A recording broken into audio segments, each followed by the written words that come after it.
السلام عليكم ورحمة الله وبركاته. بسم الله والصلاة والسلام على رسول الله سيدنا محمد صلى الله عليه وسلم. أهلا بكم في حلقة جديدة من سلسلة تعليم مايكروسوفت أوفيس إكسل. في حلقة النهاردة هنتعلم مع بعض إزاي نحلل البيانات بطريقة سهلة جدا وبسيطة، وإزاي تظهر شغلك بشكل احترافي. أنا عندي هنا مبيعات الشركة خلال العام زي ما انتم شايفين كده. دي كلها البيانات الموجودة عندي الشهور والأفرع ومبيعات الأصناف الموجودة عندي في الشركة. عايزين نحلل البيانات ديت، نطلع مثلا كل فرع لوحده عامل مبيعات قد إيه، وكل شهر محقق أرباح قد إيه. طيب إزاي بقى نحلل البيانات دي كلها بطريقة سهلة جدا واحترافية؟ هو ده هيبقى موضوع حلقتنا النهاردة. بس في البداية يا ريت ما تبخلش علينا بلايك للفيديو، واللي بيشوفني لأول مرة يعمل اشتراك في القناة، ويلا بينا نبدأ الشرح على طول. أهلا بيكم مرة تانية.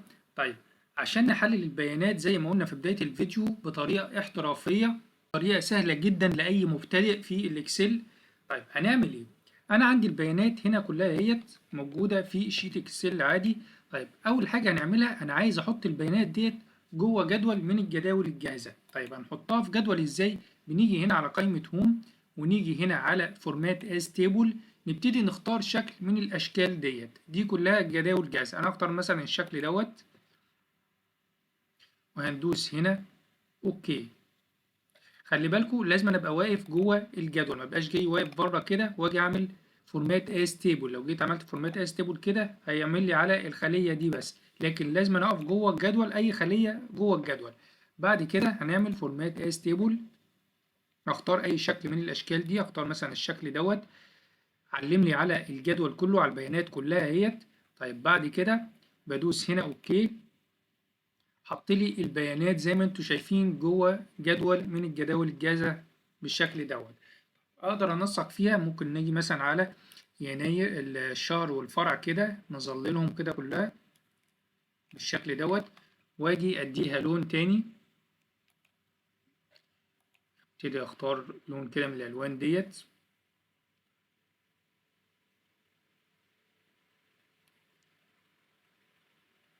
اختار مثلا اللون دوت بالشكل ده. طب يبقى احنا كده عملنا الجدول الجاهز عندنا.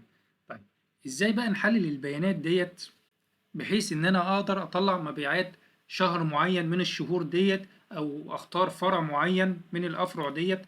طب هنعمل ايه؟ هنيجي هنا على التيبل ديزاين. خلي بالكم انا واقف جوه الجدول، فعشان كده تاب التيبل ديزاين ظاهرة معايا. لو انا وقفت بره الجدول هنلاقي التاب اختفت مش ظاهرة، يبقى عشان اظهرها لازم انا اقف جوه الجدول عشان تظهر معايا بالشكل دوت.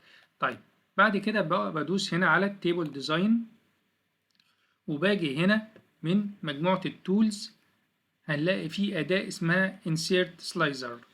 بفتح الأداة ديت بالشكل دوت، وابتدي اختار منها انا عايز ابحث ايه. عايز ابحث بالشهر وعايز ابحث بالفرع، فبعلم عليهم صح وبعد كده بدوس اوكي. هيظهروا معايا بالشكل ده. باجي كده اتخذهم كده في اي جنب من الاجناب ديت. طيب باجي هنا مثلا على الشهر، انا عايز احط الشهر دوت بعرض الصفحة كده فوق الجدول. انا ممكن احط الشهر فوق هنا، او ممكن احط الافرع فوق هنا بعرض الجدول. طب هنعملها ازاي؟ تعالى كده ناخد كده الافرع جايه، وهاجي هنا لما بضغط على التاب ديت ظهرت لي هنا السلايزر. باجي منها هنا على الكولوم، هي واحد عمود واحد، لا انا عايز اخليها اكتر من عمود بالشكل دوت.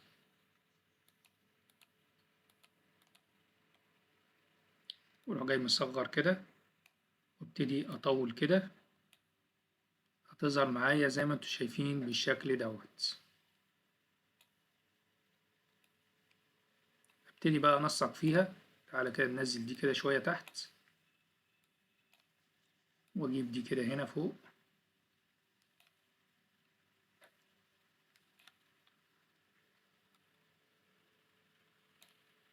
هتبقى ظاهرة معايا الأفرع بالشكل دوت. طيب ممكن نيجي بقى هنا على الشهر، نيجي نحطه هنا كده، يبقى دي الأشهر اللي موجودة معانا.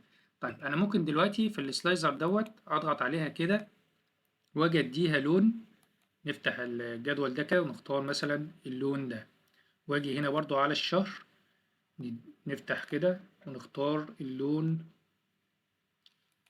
دوت مثلا بالشكل ده كده. طيب يبقى دلوقتي انا لو اخترت مثلا فرع معين، باجي اختار الفرع هنا هنلاقي البيانات الشهر اللي انا اخترته هو بس اللي ظهر، والمبيعات بتاعته ظهرت معايا. طب عايزين نفك الفلتر دوت، بنضغط علامة الاكس الحمراء ديت عشان يطلع لنا البيانات كلها زي ما انتم شايفين كده.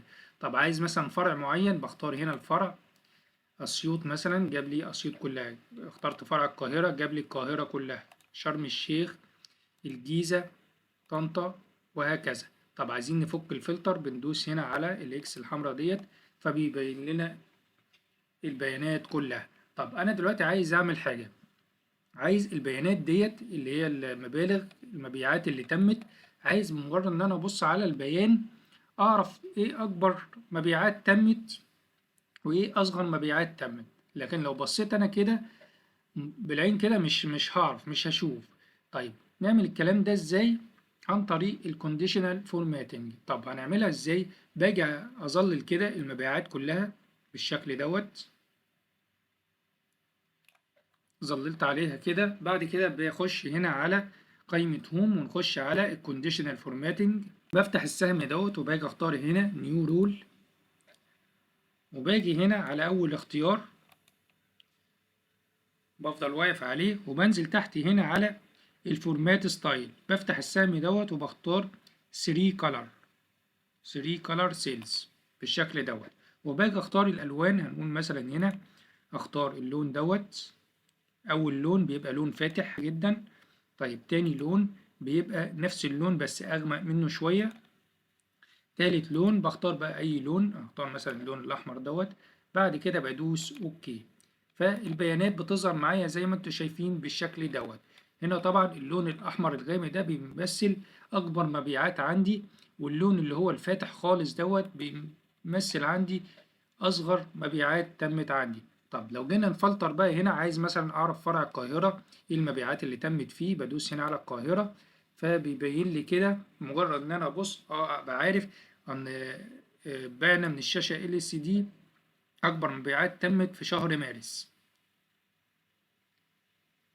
طيب حبيت مثلا اشوف فرع طنطا، هيجيب لي برضو فرع طنطا، يبقى مجرد ان انا ابص بعيني كده اعرف المبيعات اللي تمت، اكبر مبيعات تمت واصغر مبيعات تمت في الفرع دوت. طب عايزين مثلا نختار بالشهر، بنفك الفلتر هنا، انا اختار مثلا شهر يناير، ببتدي اعرف المبيعات اللي تمت خلال شهر يناير وايه اكبر مبيعات وايه اصغر مبيعات. اجي اختار شهر فبراير، نفس الموضوع اهيت. اخترت شهر مارس، البيانات كلها بتظهر اكبر مبيعات واصغر مبيعات. وهنا شهر ابريل، وهنا شهر مايو. عايزين نفك الفلتر، بندوس على الاكس الحمراء ديت عشان البيانات كلها تبقى ظاهرة بالشكل دوت. حبينا مثلا نفلتر بحاجتين مع بعض، عايز اعرف فرع القاهرة او شهر يناير في فرع القاهرة، او شهر مارس في فرع القاهرة، بروح جاي دايس على القاهرة هنا ومارس هنا، فبيجيب لي القاهرة ومارس المبيعات اللي تمت خلاله. عايزين نفك الفلتر، بندوس على الاكس الحمراء ديت بيجيب لنا البيانات كلها. هو ده كان موضوع حلقتنا النهاردة، حلقة كده بسيطة عرفنا من خلالها ازاي نحلل البيانات اللي موجودة عندنا. انا اتمنى تكون حلقة النهاردة عجبتكم، يا ريت ما تبخلوش عليا بلايك للفيديو، واللي بيشوفني لأول مرة يعمل اشتراك في القناة، وانتظروني في الحلقة القادمة، والسلام عليكم ورحمة الله وبركاته.